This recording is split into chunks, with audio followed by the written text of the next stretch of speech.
do when the thing that you didn't ask for happens in your life in the shifting seasons. I don't care how good you are, I don't care how talented you are. There are some times when things aren't going to go right, and you have to deal with it. You can find yourself stressed out. You can find yourself depressed, mentally fragile because of the experiences, the turbulence that you have gone through. You can experience enough pain in life that it can clobber you to the ground, and you believe you can't do it. You believe that this is it for you. No, it's not. What if you told people the story of, hey, I had a fucked up life, but I don't want to tell you that. I'm going to tell you what I'm going to do next, and I'm going to go out and do it. That is what self-development is about. That is what peak performance is about. That is what breaking through self-limiting beliefs is about, is rewriting the story. Because as long as you have breath in your lungs, as long as your heart is beating, as long as you have consciousness in your mind, you can go and rewrite the story of how your life ends. Setbacks will happen. When they do, it's okay to cry, but eventually you have to get over it and move on. It is good to be uncomfortable. I've never met anybody who was terribly creative or gifted or strong in leadership who was also comfortable. It's always those people who say, is there not a cause?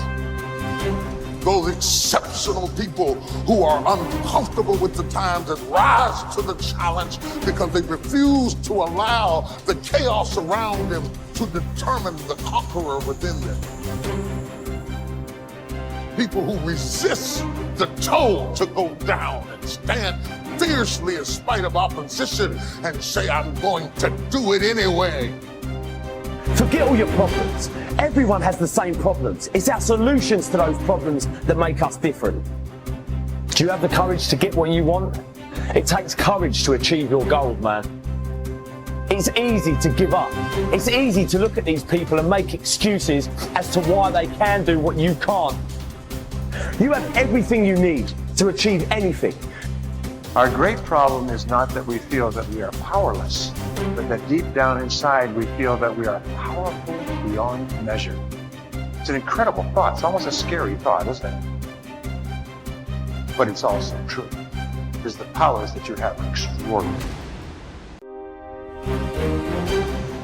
Have faith like a child. Adults are too skeptical.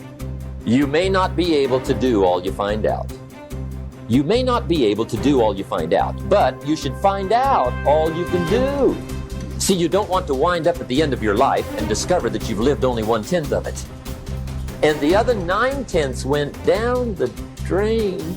Be curious. Get excited like a child over your ability to make yourself do anything for change. The law of use. And it goes something like this. Whatever you don't use, you lose. Lack of use causes loss. You lose automatically when you quit. The same thing goes for all the human virtues. Ambition, unused, declines. Strong feelings, unused, diminish. It doesn't grow. Faith, unused, decreases. It's a law. Today unused is lost. A talent unused is lost. An ability unused is lost. So here's one of the key expressions of the evening. Take a new inventory of yourself. Starting tomorrow, new project. Take a new inventory and make sure that all of your talent and ability and mentality and ingenuity and vitality and strong feelings, faith, courage, make sure that all you've got's being used. Otherwise, you lose. Repetition, repetition, repetition. Go over it.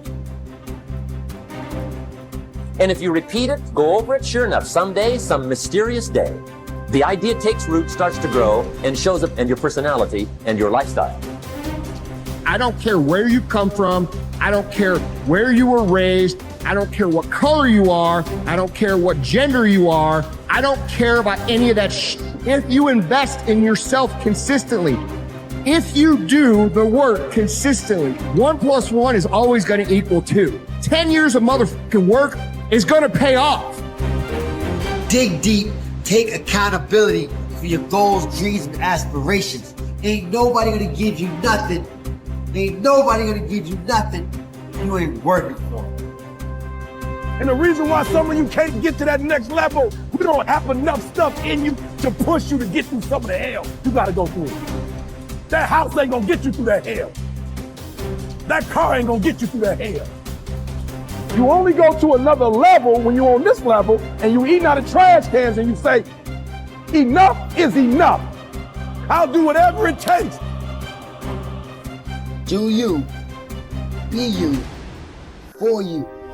Right.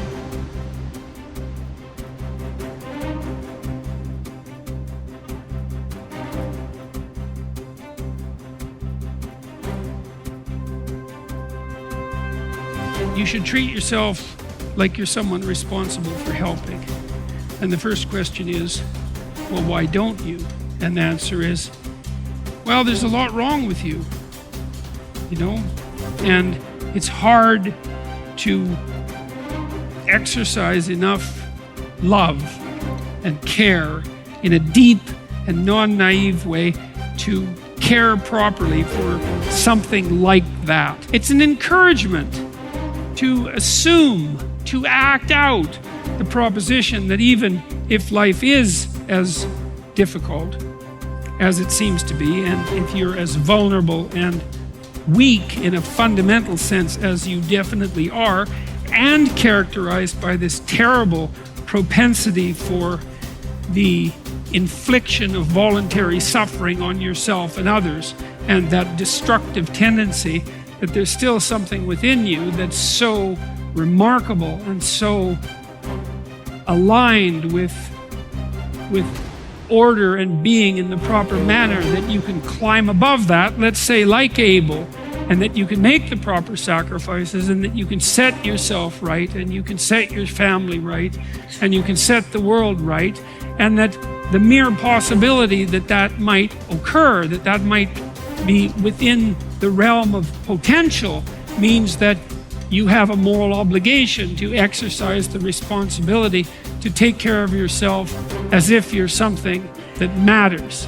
And that if you did that properly, it might turn out that what you did would matter, that it would matter to you, that it would be meaningful in the way that things that matter are meaningful, and that it would matter to everyone around you. If you aim to be something you are not, you will always fail. Aim to be you. Aim to look and act and think like you. Aim to be the truest version of you. Embrace that you-ness. Endorse it. Love it. Work hard at it. And don't give a second thought when people mock it or ridicule it. Most gossip is envy in disguise. I believe that what we become depends on what our fathers teach us at odd moments, when they aren't trying to teach us. We are formed by little scraps of wisdom. Maturity is the ability to live fully and equally in multiple contexts. Most especially, the ability, despite our grief and losses, to courageously inhabit the past, the present, and the future all at once. The wisdom that comes from maturity is recognized through a disciplined refusal to choose between or isolate three powerful dynamics that form human identity. What has happened, what is happening now, and what is about to occur. Immaturity is shown by making false choices. Living only in the past, or only in the present, or only in the future, or even living only 2 out of the 3. Maturity is not a static arrived platform where life is viewed from a calm, untouched oasis of wisdom, but a living elemental frontier between what has happened, what is happening now, and the consequences of that past and present. First imagined and then lived into the waiting future.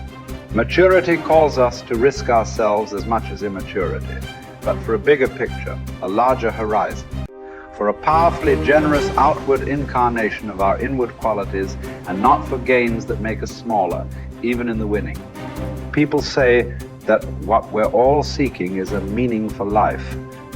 I don't think that's what we're really seeking. I think that what we're seeking is an experience of being alive, so that our life experiences on the purely physical plane will have resonances with our own innermost being and reality, so that we actually feel the rapture of being alive. Believe me, there is no such thing as great suffering, great regret, great memory. Everything is forgotten, even a great love.